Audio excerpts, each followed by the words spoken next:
नमस्कार, आप देख रहे सिटी पोस्ट और मैं हूं आपके साथ खुशबू। पूरे देश में कोरोना महामारी जैसे एक बड़ी समस्या फैलती जा रही है और बिहार सरकार के लिए ये भी काफ़ी बड़ी चुनौती हो गई है। लगातार कोरोना पॉजिटिव मरीजों की संख्या जो है बढ़ती ही जा रही है और आज का जो आंकड़ा आया है वो लगभग 150 का आंकड़ा है। तो आज इन्हीं सब पहलू पे बात करेंगे। आज हमारे साथ हैं बीजेपी के कदावर नेता मुकेश नंदन जी। स्वागत है सर सिटी पोस्ट में आपका। सर, कोरोना जो है बहुत बड़ी समस्या है बिहार सरकार के लिए भी और देशवासियों के लिए भी। इस पे आप क्या कहना चाहेंगे? देखिए, ये तो सर्वव्यापी है कि न केवल बिहार के लिए, न केवल भारत के लिए, पूरी दुनिया के लिए कोरोना जो है वो अपने आप में एक इतनी बड़ी त्रासदी है कि जिससे बच के निकलने के लिए पूरी दुनिया प्रयासरत है। केंद्र सरकार ने भी बहुत सारे कदम उठाए हैं और बिहार सरकार भी लगातार अपने प्रयास को कर रही है। आप देखेंगे कि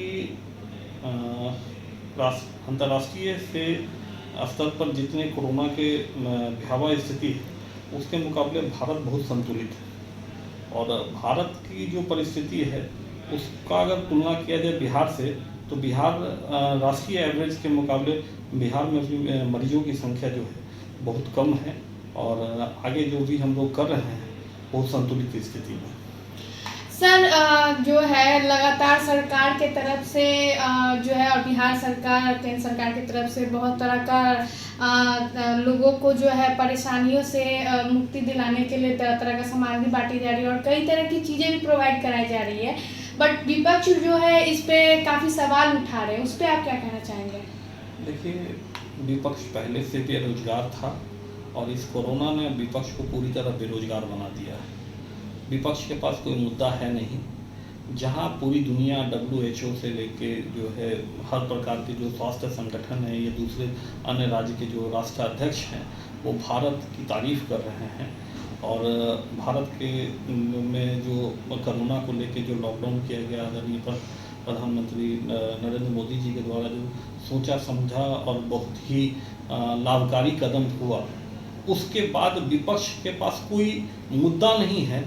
उनके मतलब कहने के लिए मौखिक तौर पर कहते हैं कि पूरा विपक्ष केंद्र सरकार के साथ मिलकर देश एकजुट है, लेकिन विपक्ष अपनी राजनीति से बाज नहीं आ रहा है और लगातार वो केवल अपने लिए राजनीतिक मुद्दे तलाश रहा है।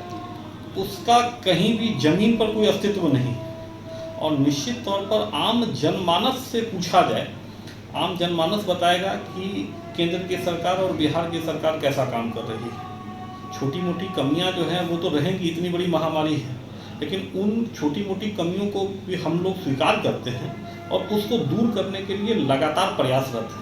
सर, विपक्ष इस पे भी सवाल उठा रही है कि लॉकडाउन के पहले थोड़ा समय दिया जाना था बट समय नहीं दिया गया जिस कारण से काफ़ी परेशानियां आ रही है, उस पर क्या कहेंगे? विपक्ष का जो बचकाना बयान है, पूरी दुनिया में से किसी के पास भी कोरोना महामारी से लड़ने का कोई पुराना अनुभव था नहीं। भारत सरकार ने पहली बार जो है और जो एक्सपर्ट्स हैं उनकी राय लेके एक नया प्रयोग किया।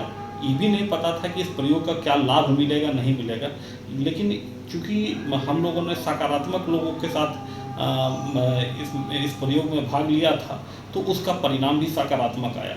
और विपक्ष अगर ये कह रहा है कि इसकी तैयारी पहले से होनी चाहिए थी तो विपक्ष बताए कि कोरोना इसके पहले भारत में कब हुआ, ये पूरी दुनिया में कब हुआ और उसके लिए किस प्रकार की तैयारी की गई।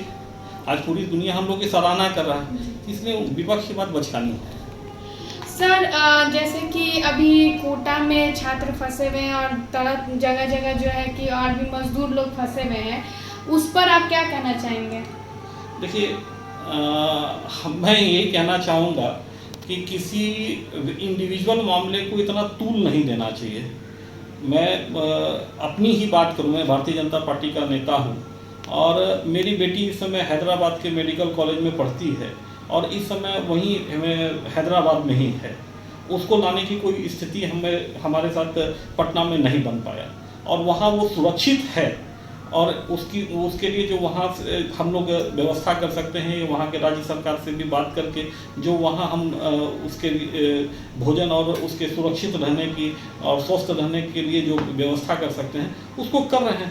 तो इंडिविजुअल कोई एक ऐसा मामला आया, उसको इन्होंने इतना बड़ा कि कोटा का जो है, अरे कहीं भी किसी भी माँ बाप के लिए उनके बच्चे प्राथमिकता होते हैं, और कोई भी माँ बाप यही चाहेगा कि अगर उसका बच्चा अगर कहीं दूर में फंसा हुआ है तो वो उसके पास आ जाए, अगर किसी के लिए संभव होगा तो वो जरूर लाना चाहेगा। जिस प्रकार से मजदूरी महत्वपूर्ण है, उसी प्रकार से बच्चे भी महत्वपूर्ण हैं। तो ये कहना कि भाई एक इंडिविजुअल जो है उनको अगर राज्य सरकार के किसी अधिकारी ने अगर उस पर अगर पास दिया, बिना पास के तो वो गए नहीं।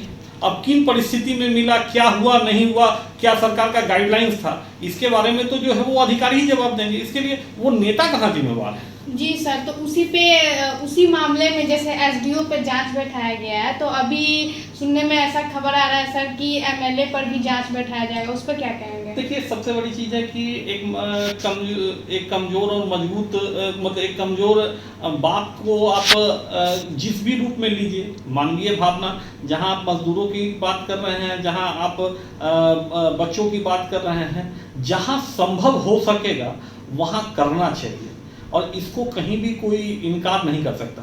लेकिन पहला प्रयास यही करना चाहिए कि जो जहां है वही रहे, क्योंकि केंद्र सरकार ने गाइडलाइंस दिया है, और हम इसको कोई बहुत सकारात्मक उदाहरण तो नहीं मानेंगे कि जहां हमारे हजारों बच्चे फंसे हुए हों, लाखों मजदूर जो है अन्य राज्यों में फंसे हुए हैं, वहां इंडिविजुअल अगर कोई व्यक्ति ऐसा प्रयास करता है तो उस प्रयास से बचना चाहिए। सर, लॉकडाउन 2 है और आज जो है 9वां दिन है लॉकडाउन 2 का, तो लोगों को काफ़ी परेशानियां भी आ रही हैं। उन परेशानियों से बचने के लिए क्या कहना चाहेंगे आप? देखिए, परेशानी दो ही प्रकार की है जी।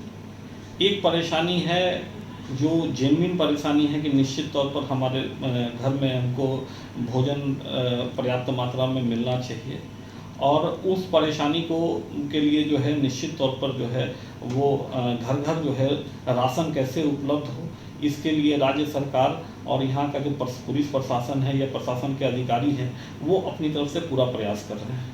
और एक जो यहाँ के जो मेडिकल जो स्टाफ हैं वो भी लगातार जो है वो अपना जो जान जोखिम में डाल के अपना जो फर्ज है वो निभा रहे हैं। और दूसरा जो सबसे बड़ा जो अभी जो परेशानी है, जिस परेशानी को हम लोग समझ रहे हैं वो है अर्थव्यवस्था की परेशानी। और अर्थव्यवस्था की उस परेशानी में निश्चित तौर पर ये परेशानी लगातार आगे बढ़ेगी, तो इसको केंद्र सरकार भी समझ रही है, राज्य सरकार भी समझ रही है। और इसीलिए आदरणीय प्रधानमंत्री जी ने भी कहा, जान और जहान की चिंता दोनों कर रहे हैं। तो जहान की जिस चिंता की बात आ रही है उसमें आपने देखा होगा कि बहुत सारे उद्योग धंधे, और जैसे ईंट भट्टा हो गया, सीमेंट फैक्ट्री हो गई, या फूड प्रोसेसिंग की यूनिट्स हैं, या खेती के लिए जो है जो मजदूर हैं, या मनरेगा है, जहाँ भी हम लोग सोशल डिस्टेंसिंग सुरक्षित रखकर अगर उसको हम लोग काम शुरू करवा सकते हैं, लोगों को रोजगार दे सकते हैं, लोगों के भोजन की व्यवस्था कर सकते हैं सुरक्षित तरीके से, उस पर केंद्र सरकार और राज्य सरकार लगातार अपनी गाइडलाइंस जारी कर रही है। और निश्चित तौर पर हम लोग इस बात को, तो जहान तो चाहिए लेकिन जान की कीमत पर तो नहीं चाहिए। तो निश्चित तौर पर ये अगर राज्य सरकार या केंद्र सरकार कदम उठा रही है तो थोड़ा सा धैर्य तो रखना पड़ेगा, और इसमें विपक्ष के उस काबे में ना आए, धैर्य रखें। निश्चित तौर पर जहान की चिंता राज्य सरकार और केंद्र सरकार और यहाँ के प्रशासनिक अधिकारी कर रहे हैं। सर, लॉकडाउन में आप कैसे लोगों को मदद पहुँचा रहे हैं? देखिए, हम लोगों का तो जो इंडिविजुअल जो छोटा छोटा प्रयास है, इसमें तो मुख्य भूमिका तो राज्य सरकार ही निभा रही है, केंद्र सरकार ही निभा रही है। लेकिन कुछ छोटे छोटे एनजीओ जो हैं और जो समाज सेविक संगठन हैं या कुछ व्यापारिक संगठन हैं, अपने प्रयास से, जो इंडिविजुअल कोई व्यक्ति अपने प्रयास से भोजन का पैकेट और जो खाद्य सामग्री और सैनिटाइजर, मास्क और इस तरीके के जो प्रयास जो है वो हर कोई जो है वो गिलहरी की तरह जो है वो अपना छोटा योगदान देने का प्रयास कर रहा है। उसी प्रकार के प्रयास जो है हम लोगों ने भी किए हैं, और हमारी संस्था जो एक NGO है, व्यापारिक संस्था है कैट, उसके माध्यम से हम लोगों ने कई जगह जो है गरीब बस्तियों को जो है वो राहत सामग्री जो है आटा, चावल, दाल और नमक और भी जो तेल वगैरह जो ज़रूरी जो खाद्य सामग्री है वो गरीबों को उपलब्ध कराने का प्रयास किया है। कई संस्थाओं के द्वारा जो है वो बना हुआ भोजन जो है वो मिला है, उसको भी बांटने का प्रयास किया है। तो निश्चित तौर पर इस तरीके का प्रयास जो है वो हम लोग जो सामाजिक संगठन या कोई इंडिविजुअल व्यक्ति अगर करना चाहता है तो प्रशासन के साथ तालमेल बिठा के उसको हम लोग लगातार कर रहे हैं और उसको आगे भी करेंगे जब तक ये महामारी जो है वो हम लोगों के बीच में है। उसको भगाने के लिए पूरा प्रयास रहेगा हमारा। सर, बाहर फंसे युवाओं के लिए और जो लोग मजदूर लोग जो फंसे हैं उनको क्या संदेश देना चाहते हैं? देखिए, संदेश सिर्फ इतना ही देना चाहेंगे कि कष्ट है, कष्ट नहीं बहुत ज़्यादा कष्ट है। हम अपनी बातों से केवल ये कह दें कि आप जहाँ हैं वहीं रहिए और उसको लागू करना ज़मीन पर निश्चित तौर पर बहुत तकलीफ वाला विषय होगा। जो जहाँ हैं वहाँ उनके भोजन की स्थिति क्या है, उनके रहने की स्थिति क्या है, और खबरें बहुत अच्छी नहीं हैं। जो भी वहाँ छात्र हैं या छात्र की स्थिति तो फिर भी ठीक है, मजदूरों की स्थिति बहुत अच्छी नहीं है। इस बात को हम लोग समझ रहे हैं, लेकिन इस बात को भी हम लोग अपने तरफ से पूरा प्रयास कर रहे हैं। केंद्र सरकार ने जो है उनके जो है जनधन खाते में वो 1000 रुपया देने का प्रयास किया है।